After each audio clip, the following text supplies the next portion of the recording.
반갑습니다. 이번에는 신곡, 윤옥 32곡, 33곡 마지막 두 곡에 대해서 말씀드리겠습니다.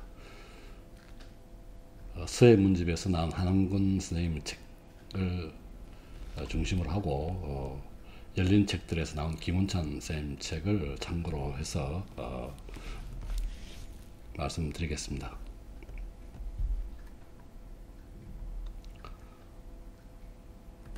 32곡의 김운찬 쌤이 요약한 내용입니다. 단테는 황홀하게 베아트리체를 바라본 다음 뒤로 되돌아가는 행렬을 따라 어느 나무 앞에 이른다. 바로 하와가 그 열매를 따먹은 나무이다. 여기에 그리폰 수레를 묶어두고 단테는 노랫소리에 잠이 들었다가 깨어나 환상 같은 특이한 광경을 본다. 수레가 괴상한 괴물로 변하여 숲속으로 끌려가는 모습이다. 자, 육행에 보면은요, 그물로서 눈을 재계로 끌었다. 그물 사랑의 음매임을 이야기하죠. 재계는 베아트리체를 나타냅니다. 사랑으로 베아트리체를 바라봤다는 얘기고요. 43행에 그립서여 당신은 복되시나이다 라는 말이 있습니다. 그리스도를 상징하는데요. 그리스도는 하나님께 순종한 점을 비유를 들어서 여기서 언급하고 있습니다. 47행에 보면은 양성을 지닌 짐승은 그립스죠. 독수리와 사자라고 그랬습니다. 독수리는 신성을 상징하고 사자는 인성을 상징하겠습니다. 48행에 보면은 온갖 정의의 씨앗이 그렇게 지켜진다라고 말했다. 이렇게 되어 있습니다. 이건 아마 절제와 순종, 사추덕과 삼신덕이 아닐까 그렇게 생각이 드네요. 59행에 보면은 이 나무가 장미보다는 못하고 오랑캐 꽃보다는 더 진한 빛을 띠며 새롭게 되었다. 이 말은 예수의 피로 구원을 받았다는 얘기죠. 받았지만 그 죄가 완전히 사해진 것은 아니라는 얘기를 의미한다고 볼 수 있겠습니다. 여전히 구원의 가능성은 가지고 있습니다. 88행에 보면 또 그늘을 둘러싸고 있는 저 무리를 보시오 라는 행이 있습니다. 그립서는 예수를 상징하죠. 성천하고 마차, 교회를 의미합니다. 104행에 있죠. 수고하고 베아트리체는 신앙을 상징합니다. 이런 베아트리체가 신앙을 상징하면서 마차를 보호하고 있다는 그런 내용들이 있습니다. 91행에 보면은 그가 이렇게 되어 있습니다. 근데 김운찬 쌤 책에는 그녀가 되어 있죠. 그녀가 이렇게 번역되어 있고요. 이게 베아트리체겠죠. 그 다음에 97행에 보면 7 선녀가 있습니다. 이건 사추덕, 삼신덕이죠. 지혜, 용기, 절제, 정의, 믿음, 삼신덕은 믿음, 소망, 사랑이겠죠. 112행에 보면 새가 나무로 떨어져 꽃이라든가 다시 돋아난 잎사귀라든가 껍데기를 들이치는 것처럼 이렇게 되어 있는데요. 여기서 저는 독수리죠. 독수리는 로마 황제를 상징하게 되죠. 로마는 로마 황제를 상징하겠죠. 하나님의 정의를 모독하였고 교회에 깊은 상처를 줬다는 얘기입니다. 그래서 하나님의 정의는 나무를 나타내고 교회는 마차가 교회를 상징하게 되죠. 125행에 보면은 독수리라는 말이 나옵니다. 이 독수리가 여러 의미로 나오죠. 주로 보면 로마 교황 이렇게 의미를 하는데요. 이 콘스탄티누스입니다. 콘스탄티누스가 밀라노 칙령으로 313년에 그리스도를 공인하게 되는데요.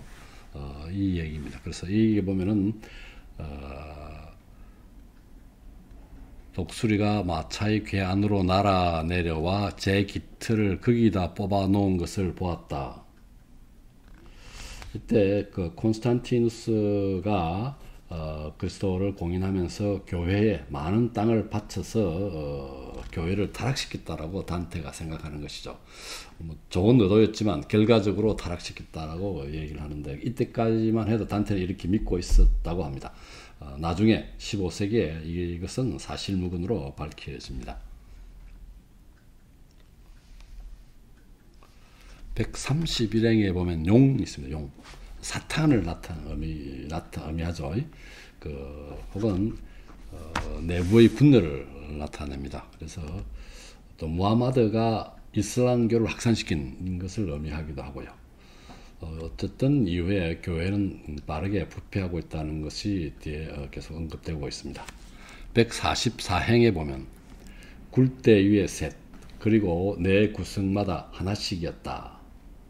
7가지 죄가 있다고 그랬죠. 연옥에서 교만, 질투, 분노.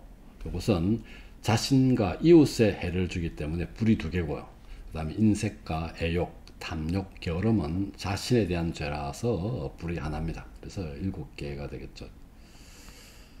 7가지 죄에 대해서 불이 10개가 되겠습니다. 6개, 4개, 10개가 되겠습니다. 불 10개는 10계명을 거스리는 것을 의미한다고 볼 수 있겠습니다. 148행에 보면은 장부라는 얘기입니다. 그 위에 풀어 헤친 장부 하나가 높은 산의 성체처럼 태연하게 앉아 있는 것이 되어 있습니다. 보니파큐스 8세입니다. 교황이죠. 교황은 장부로 표현되어 있고요. 그 다음에 152행에 보면 우뚝 서 있는 거인, 이는 필리프 4세입니다. 황제죠. 알라냐의 치욕을 교황에 안겼다고 그러죠. 3일 동안 감금하고 심지어는 빵까지 때렸다는 말이 있습니다.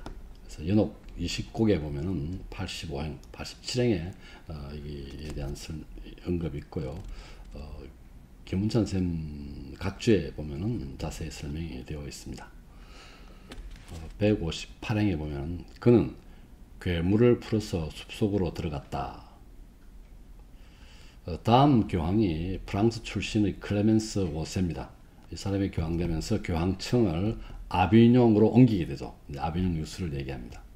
그래서 괴물을 풀어서 숲속으로 들어갔다는 것은 아비뇽 유수를 의미한다고 볼 수 있겠습니다. 여기까지가 32곡이고요. 33곡을 보겠습니다. 김문찬 쌤의 요약입니다. 베아트리체는 7 여인을 앞세우고 단테와 스타티우스, 마텔다와 함께 가면서 단테에게 앞날에 대한 예언을 들려준다. 그렇게 이야기하는 동안 그들은 에우노의 강에 도달한다. 마텔다의 안내로 단테는 강물을 마시고 완전히 깨끗해진 몸으로 벨드를 향해 오를 준비가 된다. 연옥의 마지막 곡이죠. 4월 13일 정오행입니다. 36행에 보면은 하나님의 복수는 수파를 두려워하지 않는다는 것도 이렇게 되어 나와 있죠. 여기 각주에 보면은 수파는 음식이죠. 살인자는 보복을 면하기 위해서 피살자의 무덤 위에서 9일 동안 매일 이 수파를 먹었다 합니다. 따라서 피살자의 가족들이 살인자가 그런 일을 하지 못하도록 무덤을 지켰다고 그러죠. 그렇지만 신의 복수는, 이 의미는 신의 복수는 늦을 수 있으나 반드시 이행된다는 것을 의미합니다. 39행에 보면은 독수리는 언제까지나 제 후회가 없진 않을 것이요. 황제를 상징하는데 올바른 황제가 올 거란 얘기입니다. 올바른 황제가 올 거란 얘기고, 43행에 보면은 500과 10과 5. 500은 D 로만 숫자 D죠. D가 되고, 10은 X가 되고, V, 5이 V로 나타내죠. 훌륭한 황제를 의미하고요. 지옥 7곡에서 보면은 백행에 사냥개란 말이 나오는데 이것도 여기에 비유가 좀 비슷하게 생각이 나네요. 그 다음에 49행에는 아이아스가 되어라고 되어 있는데 아마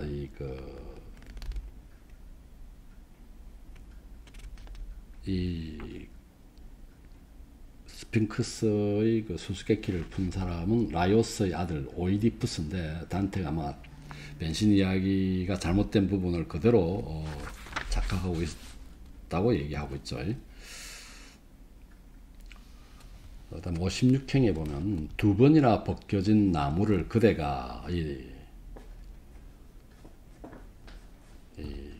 그리스도를 핍박한 얘기인데요. 로마의 교황과 그인 필립 4세죠.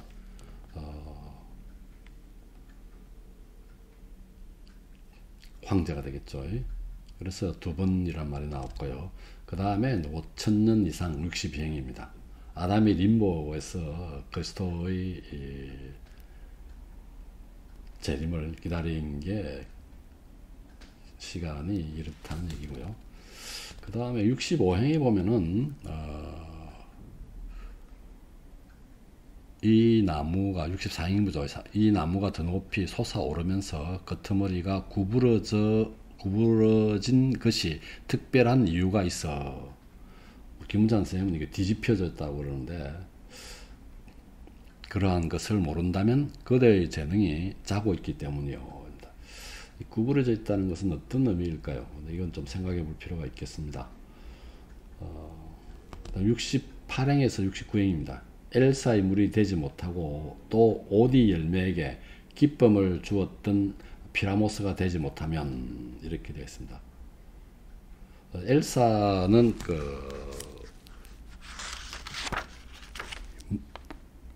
물이 이 바깥을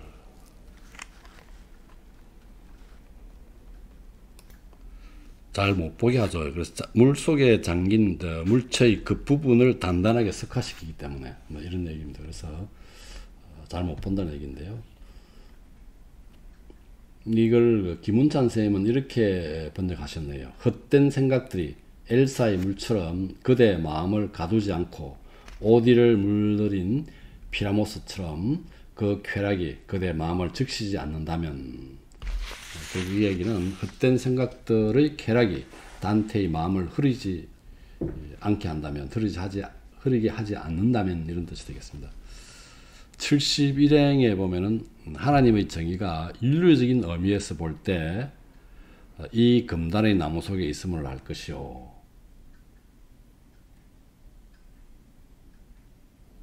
이것 65행 더불어서 생각해 볼 대목이 되겠습니다.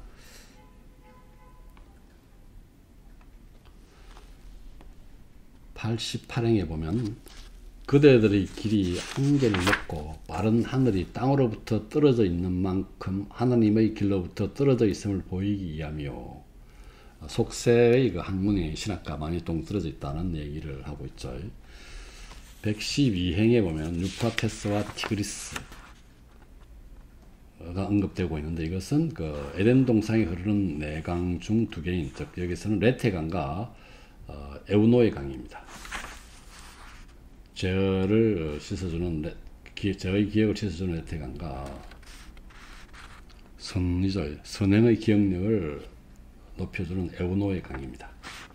141행에 보면은 예술의 고삐라는 표현이 있습니다. 더 이상 설명하기 어렵다는 얘기죠. 예술의 고삐가 있기 때문에. 이건 뭐냐면 단테가 지옥 33곡, 윤옥 33곡, 천국 33곡, 지옥은 한 곡을 더해서 34곡이 되죠. 이렇게 쓰면서 대충 그 33, 33, 33 이렇게 균형을 맞췄습니다. 뭐 행들도 균형이 맞춰져 있어요. 지옥은 물론 34곡이라고 그랬죠. 지옥이 4720행, 윤옥이 4755행, 천국이 4758행입니다. 이렇게 대충 균형을 맞추면서 또 하나는 지옥편보다는 연옥이 좀 많고요. 연옥 잠깐 많죠. 그 다음 연옥편보다도 천국이 몇 행이 많습니다. 이런 식의 균형과 그 다음에 천국으로 갈수록 행이 조금 길어진다는 그런 얘기가 되겠습니다. 이 균형을 맞추기 위해서 더 이상 설명하면 연옥을 너무 설명을 많이 하게 되면 천국편이 또 상대적으로 줄어들겠죠. 천국편보다는 많아질 거라는 얘기죠. 그래서 전체적인 균형과 이런 지옥, 연옥, 천국으로 가면 약간 행수가 늘어나는 이런 제약입니다. 그 다음에 143행에 보면 새로워진 초목들처럼 나무가 또 등장합니다. 여기서 나무가 나왔죠. 나무처럼 순수하게 태어난다는 얘기고요. 그 다음 144행에 보면 별들이라는 말이 나오죠. 별은 뭐 희망, 인도를 나타내죠. 물론 이상, 사랑을 나타내기도 하죠. 서양 문학에서 이제 그 별이 차지하는 그런 의미입니다. 여기서 보면 지옥도 그렇고 영국 연옥 지금 여기서도 스텔레라는 별입니다. 그다음 천국도 마찬가지가 될 텐데 모두 별들로 끝납니다. 별들로 끝나게 되죠. 그래서 이것도 하나의 그 구성의 특성으로 볼 수 있겠습니다. 여기까지가 33곡 이렇게 연옥을 다 마무리했습니다. 그래서 우리가 저승 여행의 일정을 볼 때 지옥이 하루, 천국이 하루인데 연옥은 3일입니다. 이게 어떤 의미를 지니는 것일까? 우리가 연옥, 지옥, 천국을 보게 되면 이 세상과 가장 가까운 게 연옥이라고 볼 수 있겠죠. 연옥이 이 세상과 가장 상대적으로 유사하지 않을까? 죄를 짓고 정죄를 위한 수련의 세계라는 거죠. 그래서 구원의 희망이 있고 우리가 앞에서 나왔을 때 겸손, 갈대가 나왔었죠. 겸손의 미덕을 지니면서 살아가야 된다는 것을 강조하기 위해서 이렇게 했을까 하는 생각을 해볼 수 있습니다. 물론 지옥은 죄를 지으면은 그에 대한 합당한 형벌, 희망 없는 형벌을 받아야 되죠. 그래서 하루로 끝내놓은 것 같고요. 그다음 연옥은 3일, 천국은 정죄를 한 후에 올라간 하나님을 관성하기 위해서 올라가게 되는 그런 세계가 되죠. 그래서 하루로 할당한 것 같습니다. 그래서 연옥이 3일로 배정됐다는 것은 물론 우리 구성상 보면은 길이라든지 편수는 똑같지만 길이는 거의 유사하고 약간 지옥보다 연옥이 많고 연옥보다는 천국이 조금 많다고 그랬지만 몇 행이 그렇지만 그 여행 일정을 하루, 3일, 하루 이렇게 해놓은 것은 의미가 있지 않을까 그런 생각을 해봅니다. 이상 연옥편을 모두 마쳤습니다. 수고하셨습니다.